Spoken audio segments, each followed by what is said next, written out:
All right, so let's talk about a building. But this isn't really a story about architecture. Not at its heart, anyway. This is a story about a love that was epic, a sadness that was just bottomless, and a single promise that ended up creating one of the most incredible wonders on Earth, the Taj Mahal. Which brings us to the big question, right? I mean, think about it. There are so many amazing, beautiful buildings all over the world. So why this one? Why is the Taj Mahal what everyone thinks of when you say a monument to love? What is its secret? Well, the answer is actually pretty simple, and at the same time incredibly personal.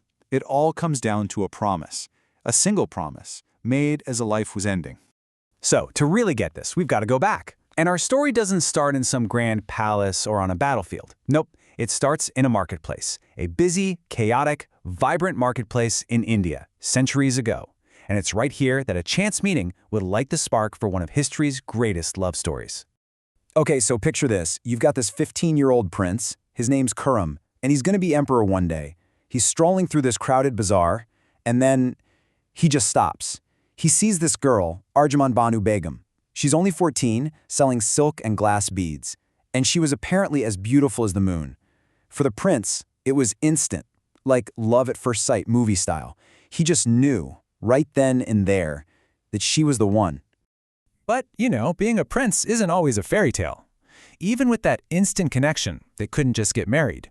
They had to wait, and not just a little while. They had to wait 5 whole years. Can you imagine? 5 years before they could finally get married in 1612? And when they finally did get married, the prince, who was now the Emperor Shah Jahan, gave her a brand new name. A name that showed just how important she was to him, Mumtaz Mahal. It means the chosen one of the palace. And she really was. She wasn't just his wife, she was his best friend, his confidant, the one person he trusted more than anyone. For the next 19 years, they were basically inseparable. Think about that. She went with him everywhere. We're talking military campaigns, official state business, you name it. He valued her opinion on huge decisions more than anyone else's. They were a true team, a real partnership. And their love story? It became famous, a legend all across the empire. But, as with so many great love stories, this one takes a tragic turn. Even the brightest lights have to fade eventually. And their beautiful story was about to become one of an absolutely crushing heartbreak, a personal tragedy that would literally change history. So it's 1631. They're on a military campaign, and Mumtaz Mahal dies, giving birth to their 14th child. Can you believe that? 14th child. She was only 38 years old. And on her deathbed, she asked him for one thing. She made him promise her that he would build something, a monument, so beautiful, so breathtaking, that the world would never, ever forget their love. And that was the promise that gave us the Taj Mahal. Shah Jahan's grief was, well, it was absolute, just bottomless. The stories say he cried for 8 days straight. For 2 whole years, there was no music, no parties, no celebrations in his court. He wouldn't even wear his royal clothes. And the sadness hit him so hard that his dark hair turned completely white. This powerful emperor was just a broken man. But then he remembered the promise, and he decided to take all of that pain, all of that grief, and funnel it into something incredible. He poured every resource from his massive empire into keeping his word to her. He was going to build her a tomb so perfect it would be like a paradise on earth. And every single piece of the design had a deep meaning.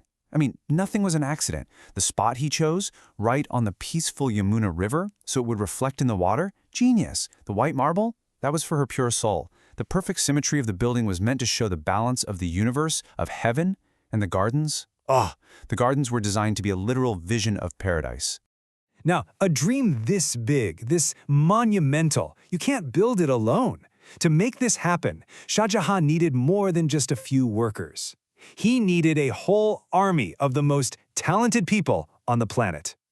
And an army is exactly what he got.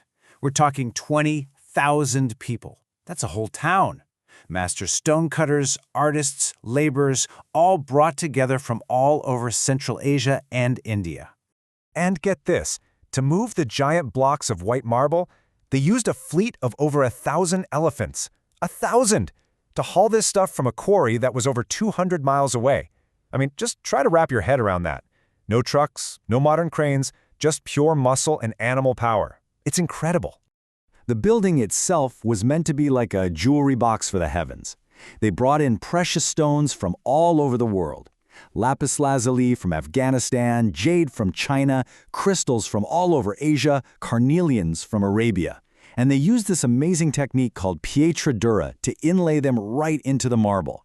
It's where you fit these polished stones together so perfectly that they look like they were painted on, making these beautiful flowers that will never ever fade. So, this whole incredible project, this monument to a single promise, took 22 years to finish. 22 years!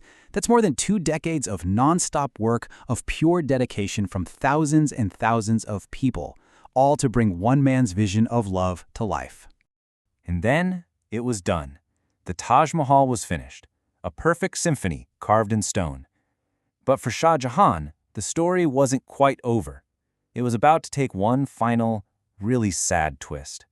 You see, not long after the Taj was complete, Shah Jahan got sick, and his own son took that opportunity to overthrow him, to imprison him. So for the last 8 years of his life, the man who was called the King of the World was a prisoner in the nearby Agra fort, and his only comfort, his only view, was from a small window that looked out at the beautiful tomb he had built for the love of his life. When Shah Jahan finally died, his last wish was granted. They took his body across the river and they laid him to rest inside the Taj Mahal, right there beside his beloved Mumtaz. After all that, they were finally together again. And really, that's where the personal story of the Taj Mahal ends, and its new story, its global story, begins. Because today, it's a UNESCO World Heritage Site. It doesn't just belong to an emperor or to India. In a way, it belongs to all of us. So that kind of brings us full circle. Back to a final thought. What can a building, a 400-year-old building, born from so much love and so much pain, what can it possibly teach us today in our busy, modern lives? I think the message is right there, written in stone for anyone to see. It tells us that something truly beautiful can come from incredible sadness. It shows us that big dreams take time and dedication. But more than anything else, it's this permanent, stunning reminder that love is a force so powerful, it can create wonders that literally outlast life itself.